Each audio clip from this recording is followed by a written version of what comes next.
All right, what's up, you guys? Today we're gonna make 2 halters for some burritos. I got a really cool customer who runs this mobile bar kind of service, and they have little donkeys. So we're literally making burrito halters today. I'm gonna just jump straight into it.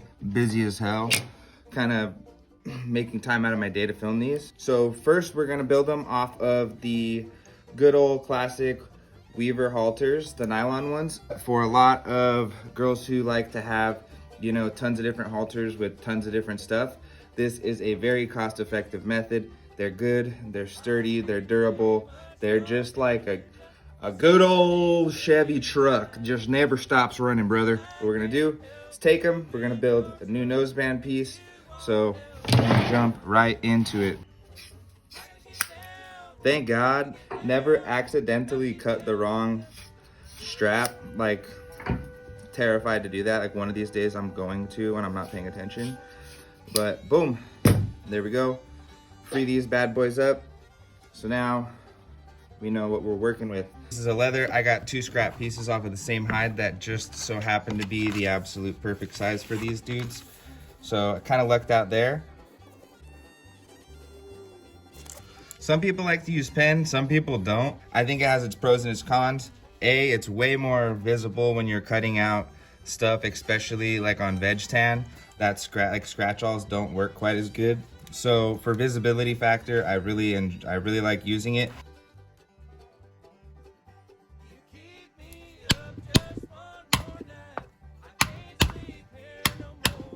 All right, next I'm gonna start casing them with some water.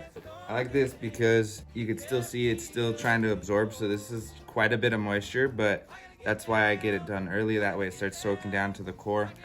I still have to set up the art and a couple things before we actually get carving. Okay, so we got our art.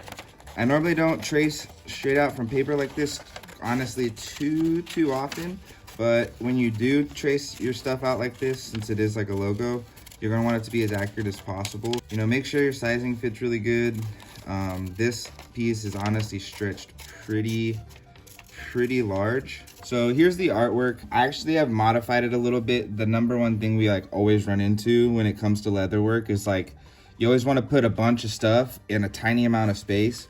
At a certain point, it becomes almost like, not like pointless, but you start getting super small, and then you can start making micro errors, which is gonna just make things look kind of ugly. So you got to get creative sometimes with the design. Originally the design has this wording that says mobile bar that goes right through here. So to make this donkey as big as possible and kind of make it cool and pop out, what I've done is we decided to get rid of where it actually says mobile bar, and we're gonna basically marry these 2 lines together, get rid of this middle section, and then that way I could blow this donkey up a tiny bit. So sometimes you could trace things straight over, sometimes you can kind of be selective with the details you want to leave out. All this other stuff makes the logo so cool. I think that if we just kind of got rid of this and just emphasized everything else, because ultimately, you know, the Drunken Burro is pretty much what you're going to be wanting people to see. It's going to stand out, it's going to pop more. You can get creative with your designs. You could transfer over sometimes, you know, get a little creative, see what your customer thinks, and a lot of the time they're going to be more willing to work with you than you might imagine. I start off with a step that I didn't realize was so damn controversial, but apparently it's super controversial. I like putting my stitching line in first, and that's because I like to stretch out the artwork and tooling and everything kind of as wide as possible. That way you just kind of get as much space as you can. You can blow things up. Gives you a little bit more space. I know that I'm never gonna have artwork really cross over this stitch line.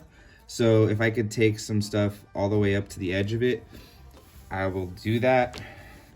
Usually you like to, you know, make a center line or some kind of indicators to where you know that the piece is centered. But lucky for me that the way that this is shaped and kind of the way I plan this out a little bit, everything kind of kumbayas so well that I could use the natural points of the piece. Like I could use the letters and gauge this space. I could use these to make sure everything is centered versus having to, you know, mark center or anything. So I'm gonna take myself a good old-fashioned regular pen and get to tracing this.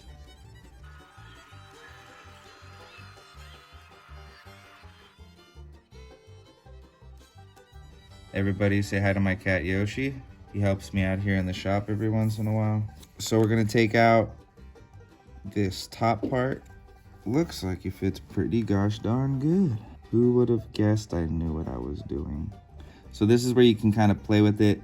We're just gonna kind of put that. Okay, I got these bad boys traced out, laid out good. Gonna go into the old swivel knifey.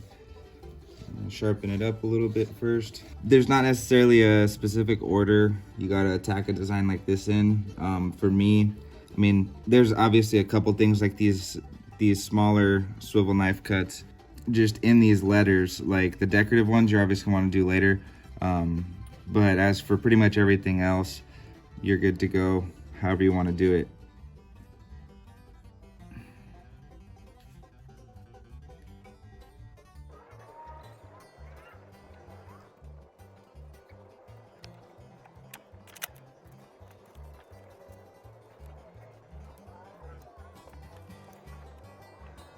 So that might have been an unconventional way to kind of swivel knife letters, but in my opinion, I don't know. It's the way that I do it.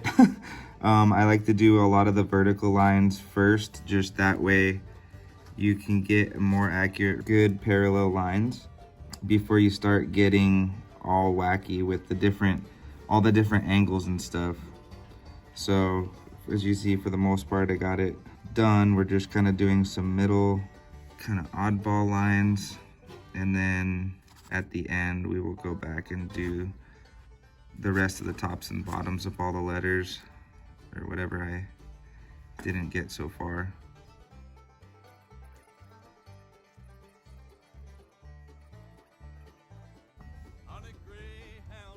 All right, I got these two tooled, did the lines in the letters. I'm gonna do these extra decorative ones after the fact, after I'm done beveling, but I'm gonna get rolling on it.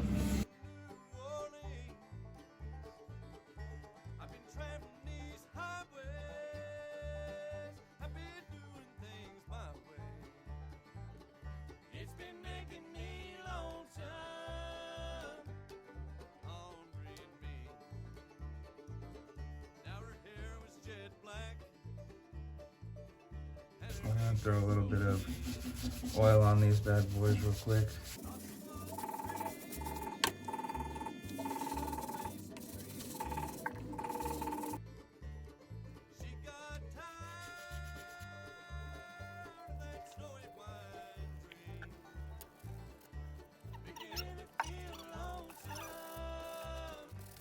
You notice I got a little bit of excess on there, which we're going to leave and let this dry, and then we'll come back and wipe off any excess residue here.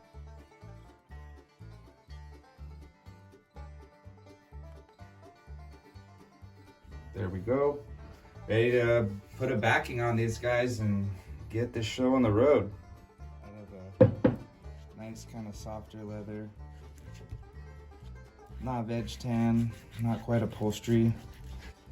Would be probably really good for bags or something like that.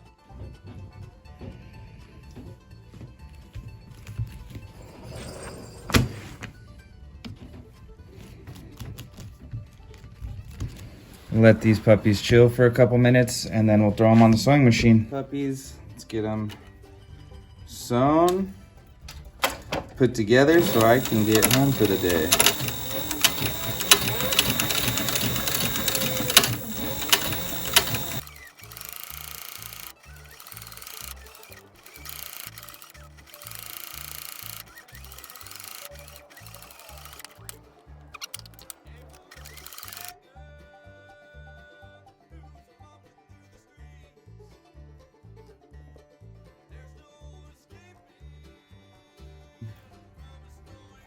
Very carefully pull this line.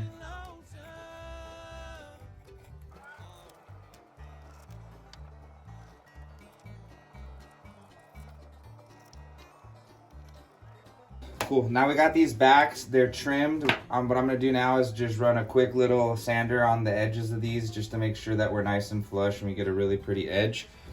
Try not to do too much actual work removing material. It's mainly just a quick zip just to make sure that everything is nice and flush.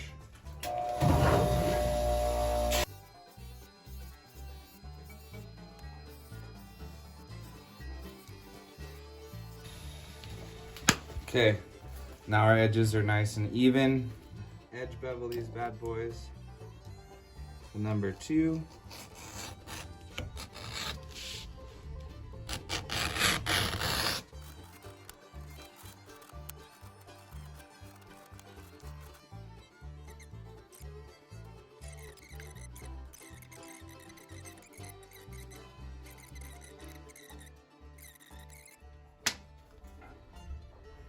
Run them on the polishing wheel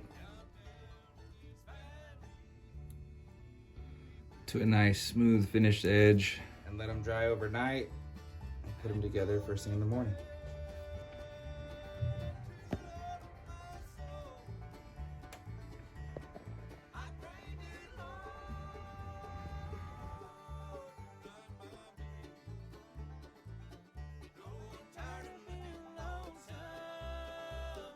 So it's a cold, rainy day out in California. It has been for the past couple days, so I haven't been able to go outside and take any good videos with those nosebands, but I hope those shots will do. Let me know if you learned anything. Let me know what you think down in the comments below. If you want to see more videos like this, start to finish on random pieces, you know. I'm trying to make the page a little more fun. Most leather crafting channels are pretty boring. They're super informational, cut and dry, so I'm trying to mix it up a little bit. Let me know if you guys like this style video or something a little bit more funny. But thank you guys for watching. I really appreciate it. I'm signing out till next time.